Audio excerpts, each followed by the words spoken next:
Welcome back to Before the First Cast, everyone. Today looks a little different. We have a guest with us, Mr. Billy Coles. Billy, how's it going? It is going well, my friend. How are you doing? Good, good. Can't complain. So we're just going to jump in. Billy, tell us a little bit about yourself, who you are, where you came from, what you do. Sure, sure. So I have not been on a podcast with you guys yet, so I appreciate you throwing me on here and finally getting us together on it. But my name is Billy Coles. I run a fishing guide business on Smith Mountain Lake, Virginia. It's called Smith Mountain Lake Fishing Guide Service. Pretty straightforward.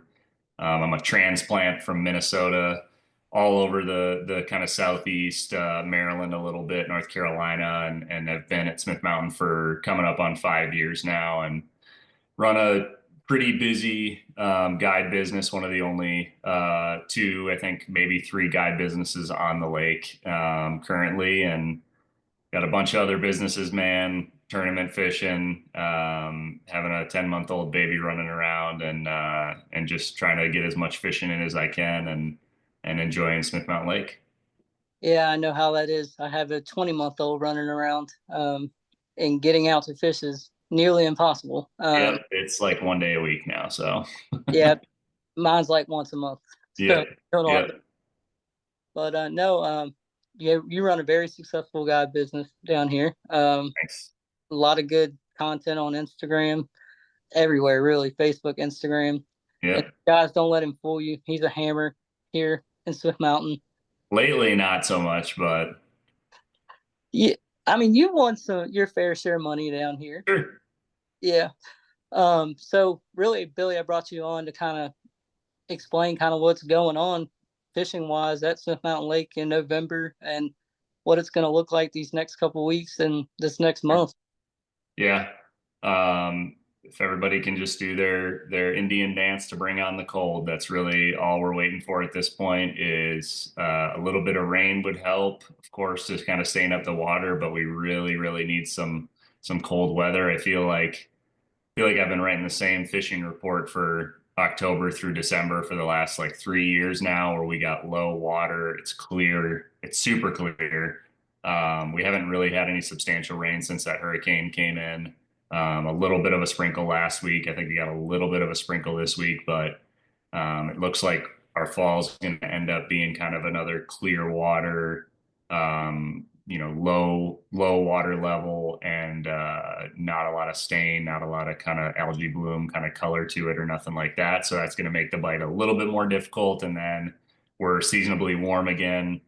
I fished on Sunday in one of the tournaments, and started the day. I think it was in like 60 degrees on my Garmin, and by the end of the day, it was 64-degree water, which that's never good to see a big temp jump in the fall like that. But you and me were talking before we recorded. I think we're finally turning the corner here in 2 days, where we're going to have nightly lows that are going to be in the low 30s, which is going to plummet that water temperature, and these fish are stacked up where they should be. So I think we're about to have a super good at least next 7 days of fishing here. So Yeah, so I fished on Veterans Day on last Monday. It was absolutely terrible. It was, we were catching them in like what 40 feet of water on a drop shot. If you have live sonar, you could literally watch them. You can drop your bait right in front of them. They nose down on it and be like, "Nope, not gonna yeah, eat." That's the frustrating part for me. I'm like, "Come on now." Um, but let's talk about the water dropping. So if for anyone that doesn't know Smith Mountain Lake, it's on a dam system or a river system that's dammed. Why do you suspect that Appalachian Power, who owns it, keeps dropping the water as much as they are? yeah. So couple things. One, they have to generate power now, because with nightly lows going into the 40s and stuff like that, everybody's pretty much either not running the heat at all. They're not running air conditioning anymore for sure. But people are definitely probably turning on auxiliary heat at night. So you have power generation. They have to keep it at a lower level, because normally in the fall we get, some sort of precipitation usually. So they're just preparing for that. And then Smith Mountain's the first on the chain. So we're only going to fluctuate, like the biggest change I've ever seen in a day is like a foot, unless we get a crazy amount of rain. or something that's going to really, really make the lake go up, and not maybe not even a foot, maybe like 8 inches Mm. up and down. So a lot of that's power generation. A lot of that is them like being proactive and trying to manage all the other lakes down the chain. But they're just doing kind of winter drawdown. Some for the 5 years or so that we've lived here, I think one winter we had 18 inches of snow when we lived up in Roanoke. So if they don't do winter drawdown and there's 2 feet of snow, and that's going to melt into the lake, that's going to raise the lake up. And if they were already at full pond, that's a big issue. So it'll fluctuate a little bit, but unless we're way past hurricane season at this point, so we're not going to get any substantial amount of rain fluctuation. I think we're probably going to stay within kind of where we're at. I'm going to pull the app up right now. I don't even know what we're at right now, but I know it's low-ish. Uh, Like 3 something ish, yeah, we're 2. at 792. Mm-hmm. Um, yeah, 792. Basically, average is 793, almost 794. So we're like a foot and a half low. But that's probably not going to change unless we get some sort of crazy water event. So, So, for those who don't know, what does that do to the fishing if it's the water fluctuates so much? yep. Yeah. We don't run into stuff necessarily like bugs or like Tennessee River stuff where like, oh, they're pulling water, so the fish are going to stage out and stuff like that. Maybe down on the lower end a little bit that water Mm-hmm. fluctuation, but like up the rivers and stuff like that or mid lake, that's not really. I've never seen it be like a holy hell massive differentiator day to day. So, um, a lot of times when the water is going to drop and stay on a consistent drop, it's going to pull fish off of the bank because they're just not getting comfortable with where they need to be. So you'll have a lot of fish suspending off the points or just kind of roaming around on the flats and stuff like that. It needs to stabilize for a little bit for them to get comfortable to go, say, be in like a rock pile in like a couple feet. There's still definitely fish up there, but for there to be a good amount of fish up there, it needs to kind of sit, which looking at the last 7 days, I mean, it's basically staying within a half a foot of what it's been consistently for the last week. So these fish are probably stable to where they feel like they can be up on the bank and stuff like that. But if you are on a lake, whether it's Smith Mountain or somewhere else, and they pull water, it's gonna usually for a day or two pull the fish off and suspend um, and not be the greatest fishing. But we're turning the corner right now at Smith, where a lot of these fish are gonna push up off from being suspended. They're gonna go start looking up on the bank for crawdads and pushing bait in the back of pockets and stuff like that. So the jig bite's about to get real, real good. Yeah. Yep. Jig bite, crankbait bite, wobble head, Mm. shaky head, anything like that. It's more location based. So a lot of that rock that's in like 0 to 6 feet is going to have some big fish on it here coming up. So are we getting close to Alabama rig time? Mm, Form for I, that. yeah, I threw one on Sunday. They just kind of followed it. I really think, unfortunately, at least for me, I don't throw it very much. But the water's stupid clear, so they're really getting a good look at it. I know a lot of guys smash them up the river, but that's usually like a low 50s Mm-hmm. water temperature. I think we're probably 30 days away from that really popping off. Not saying you can't catch them right now in the fall throwing it, but it's pretty tough when the water's 10 foot clear. So if you look at the tournament results, whether it's the cat series, whether it's, the bass cast tournament, the weights have been pretty good, winning weights wise. I think they had Mhm. a 20-pound bag 2 weeks ago at the cat, Yeah. and then this last one was 19 that won. Um, I mean, the same guys won 3 of the cat.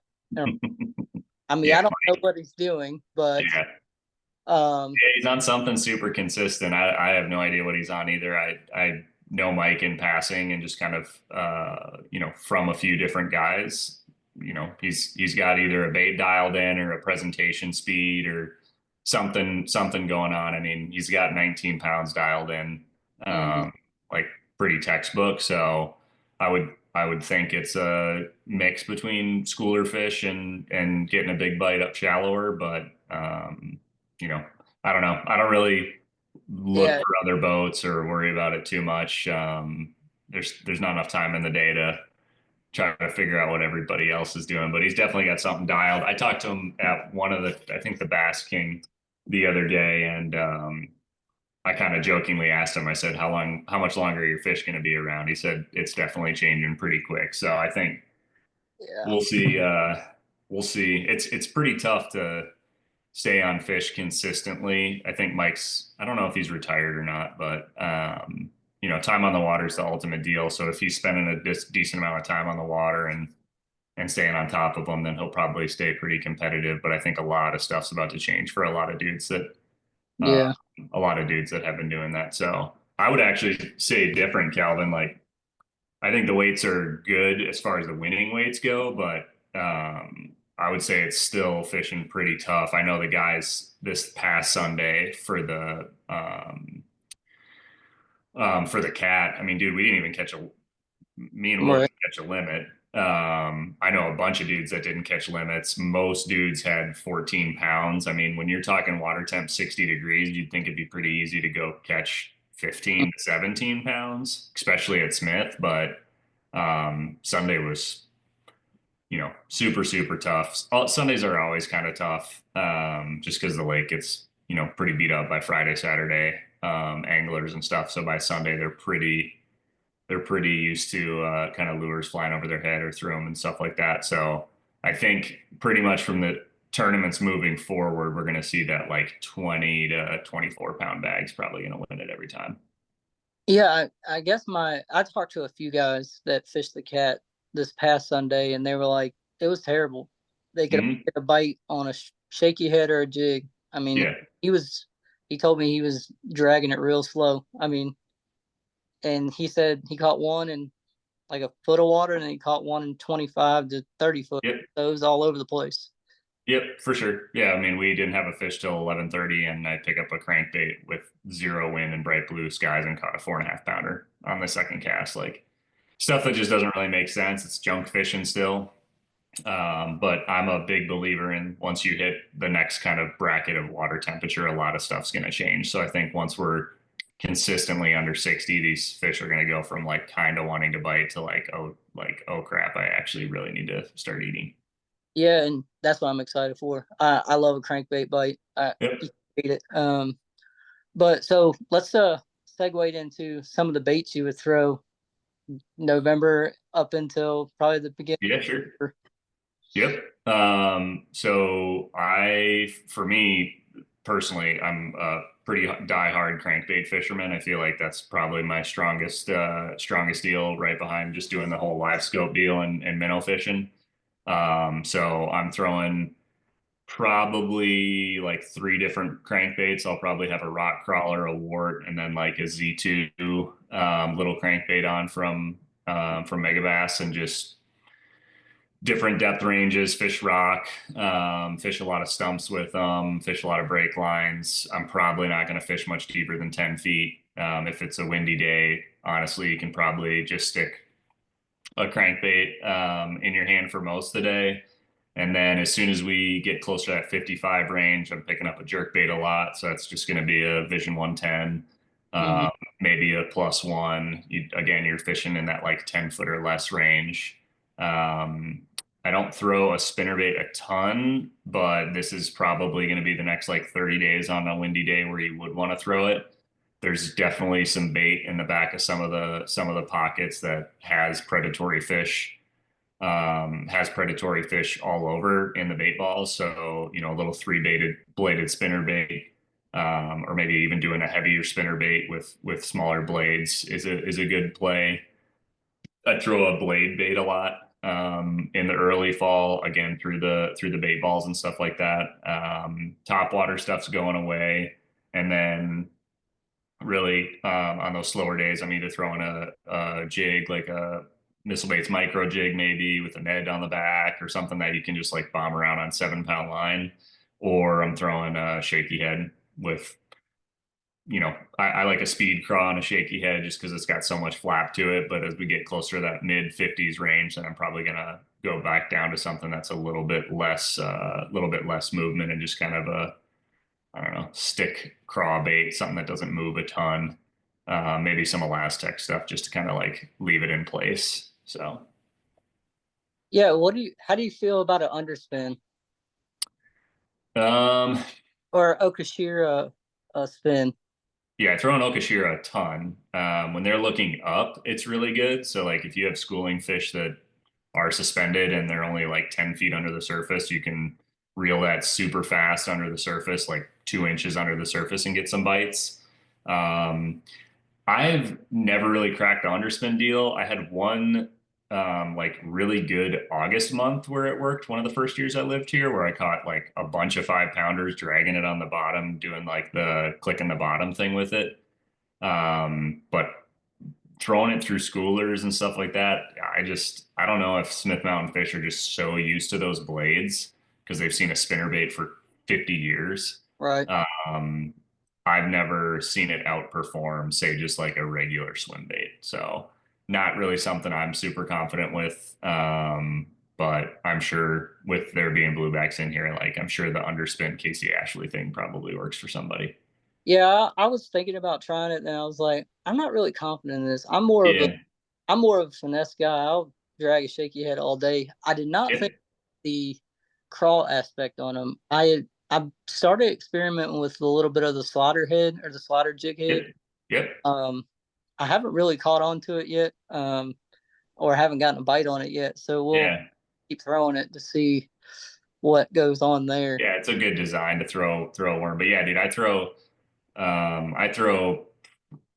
mean honestly, I don't throw a shaky head worm for this month. I'm gonna stick with the crawbait on there for the most part. A lot of people don't necessarily know that the crawdad actually burrow for the year, so that's why we have a really good like shallow like 10 foot or less bite.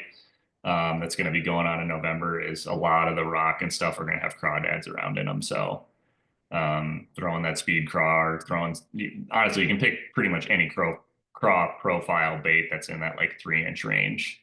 Yeah, Uh, that's kind of what I've been throwing is the speed crawl and green pumpkin on the slider head, just yep, dragging it.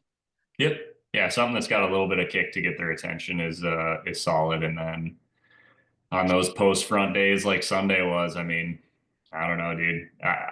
It's fishing so frustrating when it's every 24 hours. It feels like you gotta change something or try something. And when you think they weren't eating the crankbait, they are, and the conditions change. And it's like, okay, well, this is the best crankbait weather, and then you don't catch one. It's funky.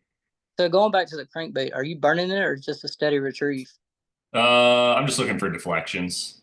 So I'll go down to even 8 pound line on a crankbait rod if that means that I can get a bait an extra 2 feet Hmm. uh, just to just to have it get a little bit more of a deflection. But pretty much just a constant reel, and then once you get your deflection, just kind of pause for a second. Think like a crawdad running around. If you watch underwater videos of a crawfish, when they jump up off the bottom, they kind of have like a pause to their swim.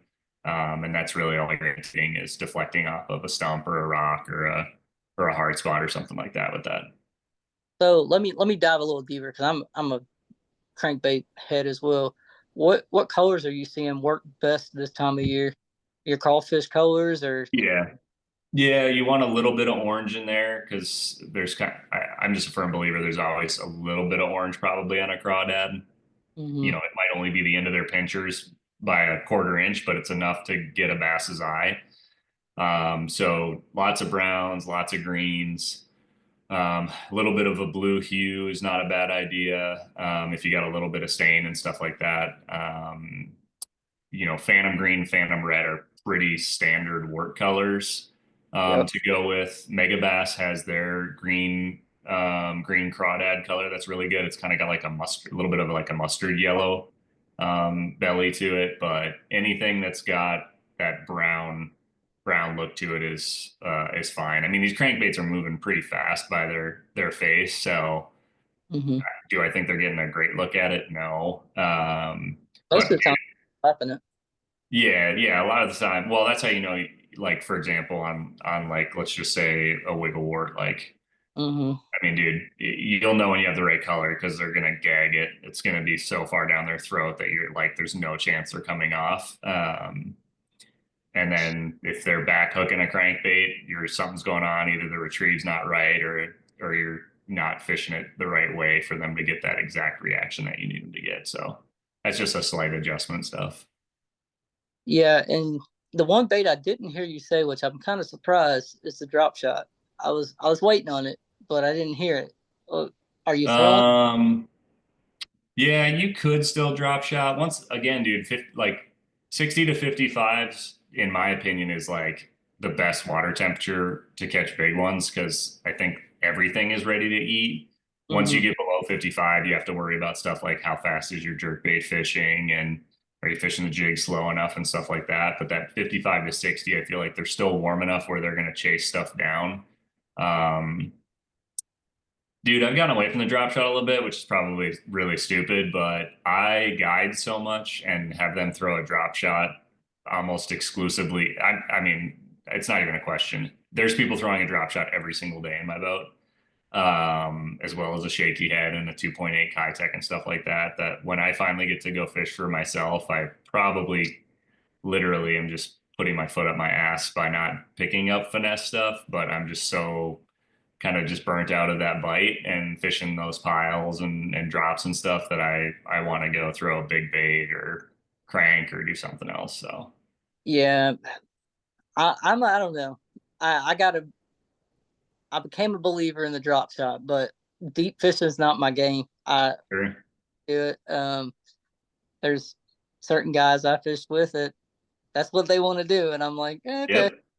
You I mean, tell me. it catches fish, man. I just don't know that I mean, I've won some tournaments on only throwing the drop shot, but November time frame to say like, hey, I'm just gonna go throw a drop shot and win it on a drop shot's pretty tough.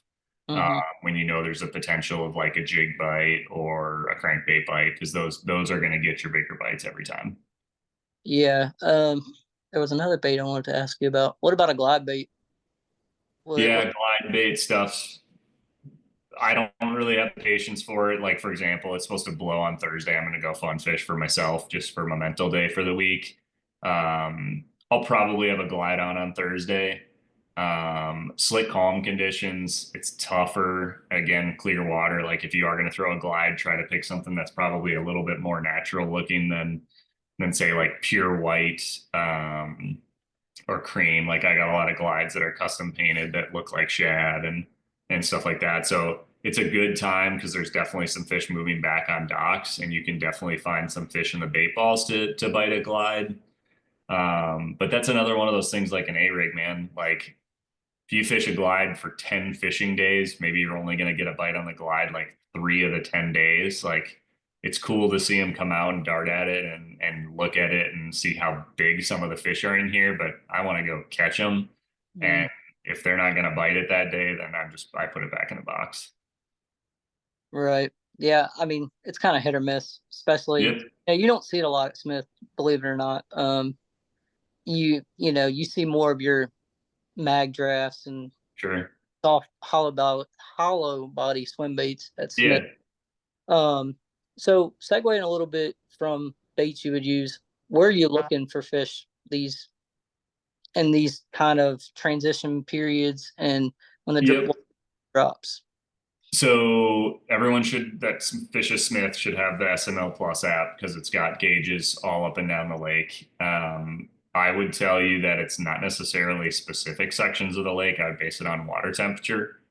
So just keep in your head that like, okay, let's say Craddock's 63 degrees. Well, Magnum's up the Blackwater might be 61, and that's a pretty big temperature change, and how fish would react and where they would be positioned. Like 64 degrees, there's probably still fish offshore chasing, bluebacks. There's maybe some fish on secondaries where if you ran up the Blackwater and say it's 61 degrees, or in the morning, let's say it's even 59, those fish are going to be in completely different positions. Compared to fish that are in that 60 degrees.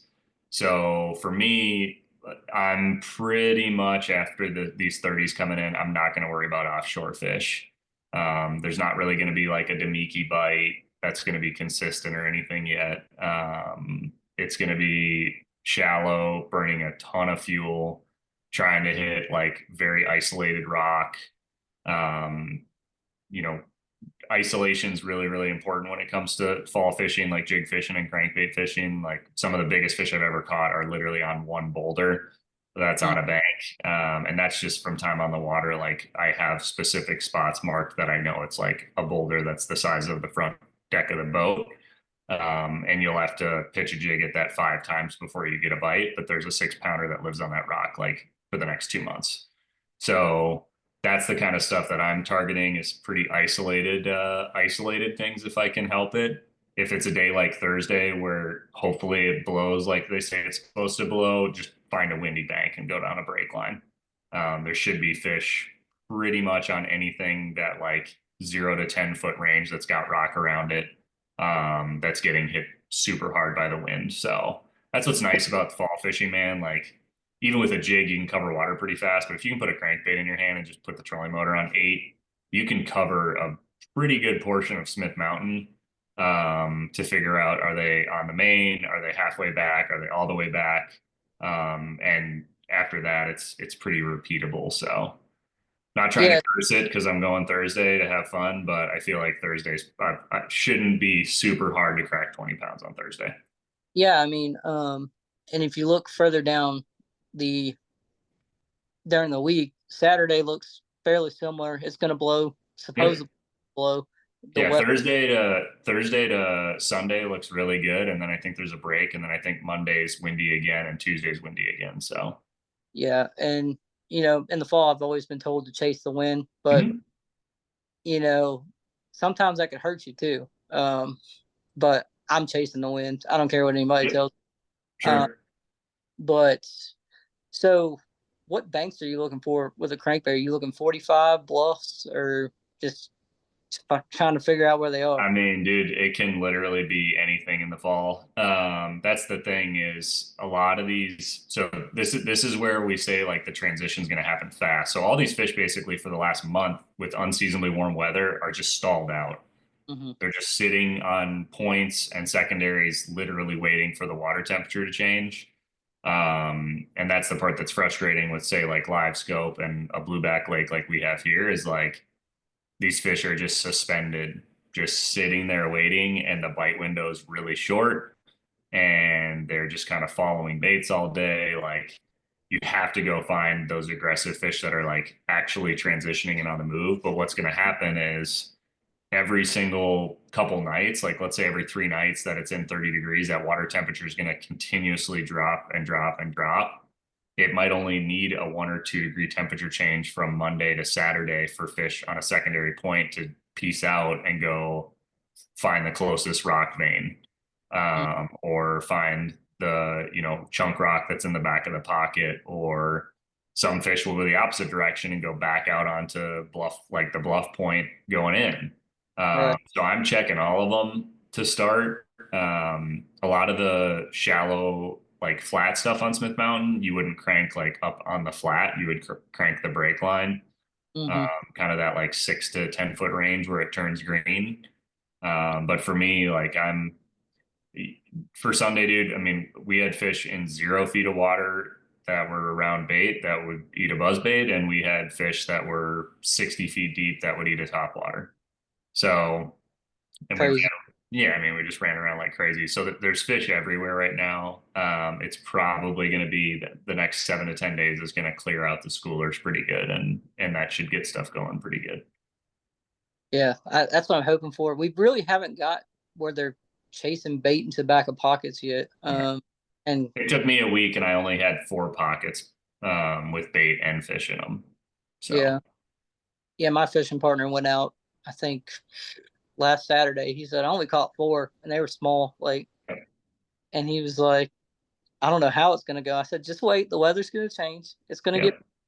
yep, Um, but we're like river rats. Like we love fishing the shallow, cranking up mud and everything else. So deep game is not our game. So, but yep. It's an annoying deal, dude.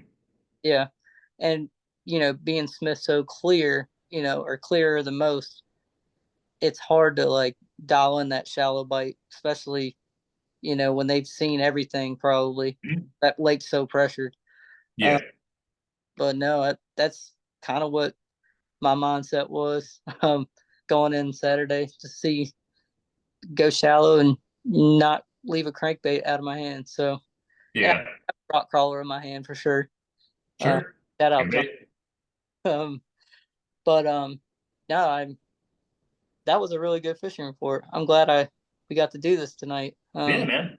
Gave me some insight. I'll probably be texting you on Thursday, like you catch them, like catch one. Well, Oh, honestly, dude, I've been terrible, terrible about posting to social media because I mean, I've been fishing like once a week for fun, and most of that time, honestly, has been like I need to find fish. So I've just been scanning and stuff. So I haven't posted to social in a while. I've had 4 or 5 people reach out being like, "Are you okay?"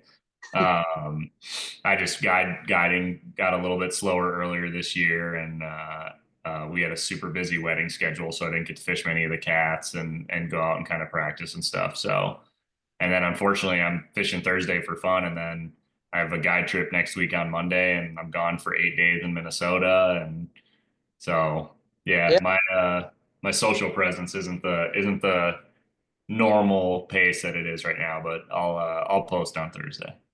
yeah. Let's segue to that. Where can the listeners and viewers find you? Yep. So website, smithmountlakefishing.com. Super straightforward. There's some cool stuff on my website. I have a bait shop listed in there that I list a bunch of different seasonal times and baits that I would recommend that go directly to a tackle warehouse deal. That you guys can just order those baits right from there. If anybody has questions on any of those, they can shoot me an email.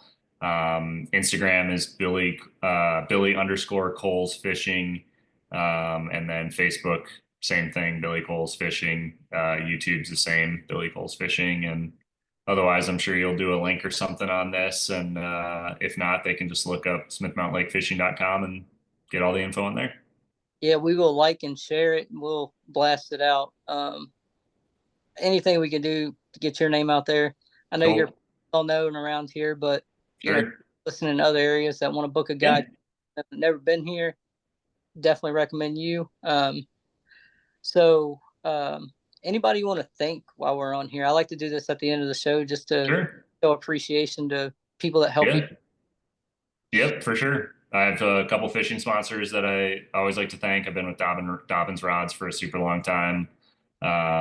They've just got acquired by GSM, but everything's been smooth transition with them. So I don't see me not working with them at all for any reason. I got on with Megabass last year. Everyone should obviously know that Megabass makes quality, and that's what my guide trips are about, trying to use high quality stuff.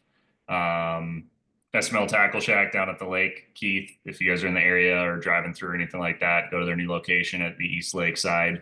It's kind of tucked away a little bit, but try to show some love in the off season because I know tackle shops can kind of. Awesome. And yeah, Yep. And then Missile Baits, John hooks it up, to most of us local guys. So I throw a lot of his baits for guide trips. And then I just dropped a video for all my non-fishing related sponsors on my YouTube stuff a month ago, but I got a landscaping company, mitigation company, roofing company.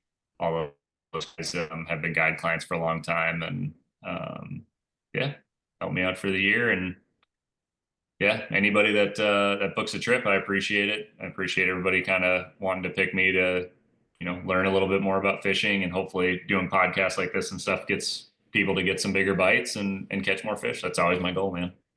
yeah. Guys, he also loves to do. He loves to speak to groups. He spoke to Yep. a high school fishing team. They loved it. They learned so much. You also do, or you did a seminar at can't remember what it's called. I was there. Yeah, the Westlake, what big Westlake Yep. Church. He Yep. also do seminars. I mean, yeah, definitely. I really appreciate you coming on. I know you have a super busy schedule with have a baby, Sorry but to yawn a couple times, bro. yeah. But no, we will definitely share you up. Send a link out and stuff like that. But I do Cool. really appreciate you coming on for the first cast. I hope to have you on again. Yep. And if we see you on the water, I'm gonna steal some baits out of your boat. Just saying. But Yep. no, I appreciate it. And for this episode, I appreciate you giving us the juice for Snow Mountain Lake. If you have any questions, comments, definitely link them in the description or in the comment section. I don't know why it's a description. But before the first cast for tonight, we're out. Thank you and have a great night. Thanks, bud.